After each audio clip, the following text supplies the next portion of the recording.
अस्सलामुअलैकुम वरहमतुल्लाहि वबरकातुहू। उम्मीद है कि आप सब लोग खैर वाफ़ियत से होंगे। आज की इस वीडियो में हम सर इमरान सर के जितने भी बेसिक कॉन्सेप्ट्स हैं, चाहे वो अजम्पशन से अकॉर्डिंग है, चाहे वो क्वेश्चन से अकॉर्डिंग है, चाहे वो फार्मूलों से अकॉर्डिंग है, वो सारे इंशाल्लाह समझने की कोशिश करेंगे। फाइनेंशियल स्टेटमेंट में सबसे पहले हमने अजम्पशन वाला पोर्शन किया था। इसमें कुछ अजम्पशंस थी जिनके concepts as M C Qs काफ़ी इंपॉर्टेंट रहेंगे हमारे लिए। तो सबसे पहला कॉन्सेप्ट है बिजनेस एंटिटी कॉन्सेप्ट। ये कॉन्सेप्ट ये बोलता है जो बिजनेस ओनर है वो और बिजनेस, ये दोनों अलग अलग चीज़ें हैं। आप बिजनेस को ओनर के साथ रिलेट नहीं कर सकते, आप ओनर को बिजनेस के साथ रिलेट नहीं कर सकते, ये दोनों अलग अलग चीज़ें हैं। ठीक है। इन एग्जाम्पल के तौर पे अगर बिजनेस ने कोई बिजनेस डीलिंग करनी है तो वो बिजनेस अपने नाम पे करेगा, ना कि उसके ओनर के नाम पे। ठीक है। एक बिजनेस को उसके नेम से जाना चाहता है, ना कि ओनर की वजह से जाना चाहता है। ठीक है ना। अगर बिजनेस ने कोई बिजनेस डीलिंग करनी है तो वो बिजनेस अपना नाम देगा कि ये फलां बिजनेस इस बिजनेस के साथ डीलिंग करने जा रहा है, कोई डील करने जा रहा है। ठीक है।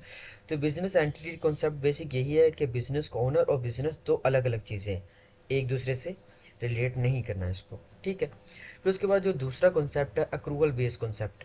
ये कॉन्सेप्ट ये बोलता है कि जब आपने किसी के लिए कोई काम परफॉर्म कर दिया, तो बेशक जब आपने किसी के लिए कोई काम परफॉर्म करना है तो आपने उससे रिसीव करना है। ठीक है। तो अक्रूवल के अकॉर्डिंग वो क्या है कि जब आपने किसी के लिए कोई काम परफॉर्म कर दिया तो आपने उसकी एंट्री क्या करनी है कि वो रिसीवेबल में उसकी एंट्री कर देनी है। ठीक है। और जब किसी ने आपके लिए कोई काम परफॉर्म किया तो आपने पेएबल में उसकी एंट्री कर देनी है। ठीक है। लेकिन अगर हम कैश कॉन्सेप्ट को समझे तो कैश में ऐसा नहीं है। जब आपने किसी को कोई कैश पे करना है तब उसने आपने एंट्री करनी है कैश पेबल की। जब आपने किसी से कैश ले लिया है, रिसीव कर लिया, तब आपने एंट्री क्या करनी है कैश रिसीवेबल की। कैश में ये क्या है कि जब आपने कैश रिसीव करना है और जब कैश पे करना है तब एंट्री करनी है। लेकिन अक्रूवल क्या बोलता है, अगर आपने काम परफॉर्म कर दिया, अभी कैश रिसीव नहीं किया, ठीक है, और किसी ने आपके लिए कोई काम परफॉर्म कर दिया, अभी आपने कैश पे नहीं किया, लेकिन एंट्री आपने कर देनी है रिसीवेबल की और पेएबल की। ठीक है। उसके बाद उससे नेक्स्ट कॉन्सेप्ट है हिस्टोरिकल कॉस्ट कॉन्सेप्ट। ये कॉन्सेप्ट ये बोलता है कि अगर आपने कोई चीज़ परचेज या सेल करनी है तो आपने उसकी जो एंट्री है वो उसकी ओरिजिनल प्राइस को एंटर करना है, ना कि उसकी करंट प्राइस को, यानी करंट यानी मार्केटेबल प्राइस को उसको एंटर नहीं करना है।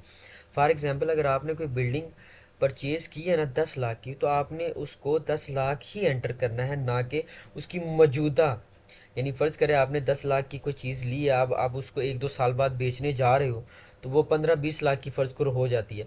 तो आपने एंट्री कौन सी करनी है, जो उसकी ओरिजिनल प्राइस थी, 10 लाख ही एंटर करेंगे, ना कि उसकी मौजूदा प्राइस। समझ गए। ये कॉन्सेप्ट ये बोलता है। उसके बाद इसमें दो चीज़ें थी, एक करंट कॉस्ट थी, एक मार्केटेबल वैल्यू थी। जो करंट कॉस्ट में रेलिवेंट चीज़ है ना, वो ये है कि कॉस्ट इसमें रेलिवेंट नहीं होती लेकिन रिलायबल ज़रूर होती है। और जो मार्केटेबल वैल्यू है इसमें जो क्या कहते हैं, मार्केटेबल वैल्यू जो है ये इसमें रेलिवेंट ज़रूर होती है लेकिन रिलायबल नहीं होती है। ठीक है। उसके बाद दूसरा कॉन्सेप्ट है मैचिंग कॉन्सेप्ट। अब मैचिंग कॉन्सेप्ट क्या बोलता है कि आप अगर किसी भी कंपनी का फाइनेंशियल स्टेटमेंट को एनालिसिस कर रहे हो, उसके स्टेटमेंट की एनालिसिस कर रहे हो, तो जिस साल का आपने रेवेन्यू लिया है ना, तो उसी ही साल का आपने एक्सपेंस भी लेना है। ये ना हो कि रेवेन्यू आपने 2023 का ले लिया और एक्सपेंसेस 2024 के ले लिए, तो मैचिंग कॉन्सेप्ट इस चीज़ को फेवर नहीं करता। मैचिंग कॉन्सेप्ट ये बोलता है कि जिस साल के रेवेन्यू हो उसी साल के एक्सपेंसेस भी हों जब आप एनालिसिस कर रहे हो किसी भी रिपोर्ट का। ठीक है। यानी उसी साल के रेवेन्यू और उसी साल के ही एक्सपेंसेस होने चाहिए मैचिंग कॉन्सेप्ट के अकॉर्डिंग। ठीक है। उसके बाद जो हमारा नेक्स्ट है वो है प्राइमरी एनालिसिस। अब प्राइमरी एनालिसिस को हमने प्रैक्टिकली परफॉर्म तो नहीं किया क्वेश्चंस में, लेकिन इसका जो बेसिक कॉन्सेप्ट है वो समझ ले। इसमें था कि प्राइमरी एनालिसिस का जो फार्मूला था वो था रिटर्न ऑन इन्वेस्टमेंट, जिसको ROI भी बोला जाता है, is equal to net profit divided by total asset minus investments and minus deferred cost. ठीक है। ये चीज़ें हम इसमें से माइनस कर देते हैं, ये इसका बेसिक फार्मूला था। अब इसमें से हम इन्वेस्टमेंट को क्यों माइनस करते हैं, इन्वेस्टमेंट को हम इसलिए माइनस करते हैं कि इन्वेस्टमेंट जो होती है वो हमारे बिजनेस से बाहर इन्वेस्टमेंट होती है, इसलिए हम उसको माइनस करते हैं, क्योंकि वो हमारे एसेट का हिस्सा नहीं होती। एक हमारे टोटल एसेट है, ठीक है, इन्वेस्टमेंट भी हमारा एसेट है, लेकिन वो हमारी कंपनी का हिस्सा नहीं, हमने आउट ऑफ द कंपनी उसको इन्वेस्ट किया हुआ है, इसलिए हम उसको उसमें से माइनस कर देते हैं, ठीक है। और डेफर्ड कॉस्ट को भी हम माइनस कर देते हैं, ठीक है। फिर उसके बाद सेकेंडरी एनालिसिस, यानी प्राइमरी के अलावा जितने भी यानी एनालिसिस करते हैं ना, वो सेकेंडरी में शुमार होते हैं, ठीक है। फिर उसके बाद लिक्विडिटी एनालिसिस क्या होता है? लिक्विडिटी एनालिसिस बेसिक वो है कि हम विद इन ए 1 ईयर यानी शॉर्ट डेट्स हम पे करने की काबिल है कि नहीं है, लिक्विडिटी एनालिसिस वो होता है। यानी विद इन ए 1 ईयर हम अपने डेट्स पे कर सकते हैं कि नहीं पे कर सकते हैं। यानी अगर हम बात करें एज एग्जांपल बैंक की, यानी बैंक हमेशा जब किसी कंपनी को कर्जा देता है तो वो उसकी लिक्विडिटी देखता है, तो विद इन ए 1 ईयर जो डेट्स हैं, वो लाइबिलिटीज़ हैं, वो पे कर सकती है कि नहीं कर सकती। अगर कर सकती हो तो वो लोन दे देते हैं, अगर वो नहीं कर सकती हो तो वो लोन नहीं देते हैं। अगर किसी कंपनी की लिक्विडिटी नहीं अच्छी है, वो शॉर्ट टर्म लोन नहीं दे सकते यानी पे कर सकती, तो अगर लॉन्ग टर्म उनको कोई चीज़ दे दी जाए तो वो फिर किस तरह पे करेंगे। इसलिए ये देखना बहुत ज़रूरी होता है बैंक के लिए कि वो कंपनी अपनी लिक्विडिटी एनालिसिस में कितने कदरे बेहतर है या नहीं बेहतर।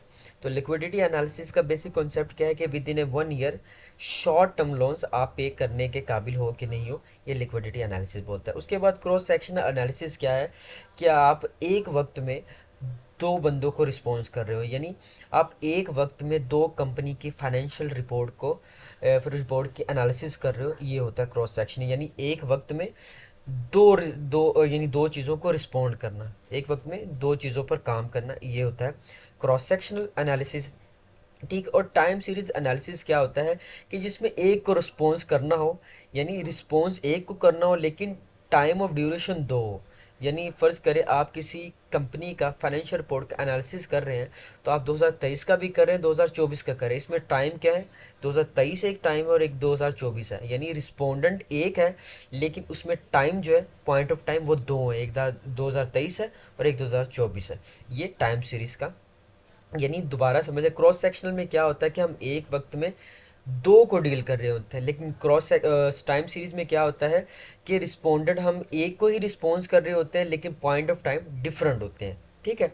ये दोनों कंसेप्ट और ओवरऑल एनालिसिस क्या होता है कि इन दोनों का जो होता है क्रॉस सेक्शन और टाइम सीरीज का जो रिजल्ट होता है वो ओवरऑल एनालिसिस होता है।